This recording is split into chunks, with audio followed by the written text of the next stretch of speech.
مسلک اعلیٰ حضرت تازہ ترین اسلامی بیانات، نعت، منقبت، دیگر اسلامی معلومات کے لیے ہمارے چینل قادری برکاتی نیٹ ورک کو سبسکرائب کریں اور بیل کے آئیکن کو پریس کریں اور آل پر سیٹ کر دیں۔ اس ویڈیو کو پورا واچ کریں اور لائک کریں اور اپنے ساتھیوں کے ساتھ شیئر کریں۔ جزاک اللہ خیر۔ مل رہا ہے ہمیشہ ملے گا۔ السلام علیکم ورحمۃ اللہ وبرکاتہ۔ الحمدللہ نحمده ونستعینه ونستغفره ونؤمن به ونتوکل علیہ ونعوذ باللہ من شرور انفسنا ومن سیئات اعمالنا من یهده الله فلا مضل له ومن يضلل فلا هادي له ونشهد ان لا اله الا الله وحده لا شريك له ونشهد ان سيدنا ونبينا مولانا محمدا عبده ورسوله اما بعد اعوذ بالله من الشيطان الرجيم بسم الله الرحمن الرحيم نحن نقص عليك احسن القصص آمنت بالله صدق الله المولانا العظيم وصدق رسوله النبي الأمين الكريم ونحن على ذلك لمن الشاهدين والشاكرين والذاكرين والحمد لله رب العالمين۔ وسعادم بمن بسر وسامع مدد قبلہ مدد کعبہ ما مدد بگیدہ بے بلا افتاد کشتی صحیفان شکستارات کشتی بحق خواجہ عثمان ہارو مدد کن مدد کن مدد کن یا معین الدین چشتی۔ آئیے سب سے پہلے ہمارا مل کر دستور اہل سنت و جماعت کے مطابق انیس بے کسا چار ساتھ بندہ فخر رسولہ سیاہ لامکا سرور استجا مدے مشتبہ سیدنا محمد رسول اللہ ارواحنا فداء صلی اللہ علیہ وسلم کی بارگاہ بے کس منافی اپنی غلامی کا ثبوت دے بابا سے بلند ہدیہ درود نشاور کرے اور پڑھے اللہم صلی علی سیدنا شفیعنا حبیبنا مولانا محمد علیہ وسلم صلاۃ و سلام علیک یا رسول اللہ صلی اللہ علیہ وسلم۔ ایسا تجھے خالق نے طرفدار بنایا، ایسا تجھے خالق نے طرفدار بنایا، یوسف کو تیرا طالب دیدار بنایا، یوسف کو تیرا طالب دیدار بنایا۔ اور سرکار اعلیٰ حضرت فرماتے ہیں کہ حسن یوسف پہ کٹی مصر میں انگشت زنا، حسن یوسف پہ کٹی مصر میں انگشت زنا، سر کٹاتے ہیں تیرے نام پہ مردان عرب، سر کٹاتے ہیں تیرے نام پہ مردان عرب۔ ذرا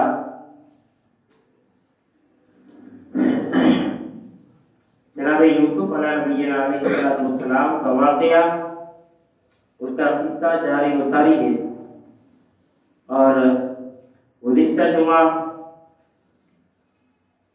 آپ کے کنعان سے مصر کے سفر کے درمیان کی کچھ باتیں بیان کرنے کی کوشش کی تھی کہ جناب یوسف علیہ السلام مصر کے قریب پہنچتے ہیں، اس سے پہلے وہاں پر آپ کو سمندر میں غسل کروایا گیا اور اچھا لباس جناب یوسف کو پہنایا گیا۔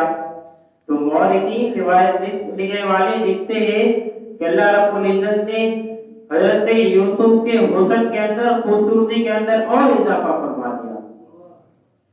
اور پھر میں نے آپ کو یہ بات بھی بتائی تھی کہ مالک ابن زرار انہوں نے جو خواب دیکھا تھا اور وہ لاولد تھا، بے اولاد تھا، جناب یوسف کی اولاد سے اللہ نے اس کو 24 بیٹے عطا فرما دیے، اور یہ جناب یوسف کی دعا ہے، اور اس دعا کا نتیجہ یہ نکلا کہ برسوں تک اس کی اولادوں کو اللہ نے زمین کے اوپر زندہ رکھا۔ اور یہ جناب یوسف علیہ السلام کی شان ہے، اللہ رب العزت کی بارگاہ میں دعا ہے اللہ رب العزت جناب یوسف کے صدقے پہ ہم میں سے جو بے اولاد ہیں نیک صالح اولاد عطا فرمائے. پھر آپ مصر کے اندر داخل ہوتے ہیں. جیسے ہی مصر کے اندر جناب یوسف کو داخل کیا جاتا ہے تو چرند و پرند جتنے لوگ تھے سب جناب یوسف کی زیارت کے لیے آ رہے ہیں. اور پتہ نہیں اللہ رب العزت نے کیا انتظام کیا کہ ایک فرشتہ منادی ندا دینے والا ندا دیتا ہے مصر کی گلیوں میں، ندا دیتا ہے کہ اے مصر والوں تمہیں مبارک ہو اور تمہاری پریشانیوں کے دن ختم ہوئے. ان قریب اللہ رب العزت کی رحم و کرم کی بارش تم پر ہونے والی ہے کہ تمہارے درمیان اللہ کے نبی جناب یوسف تشریف لا گئے. یہ منادی ندا دیتا ہے.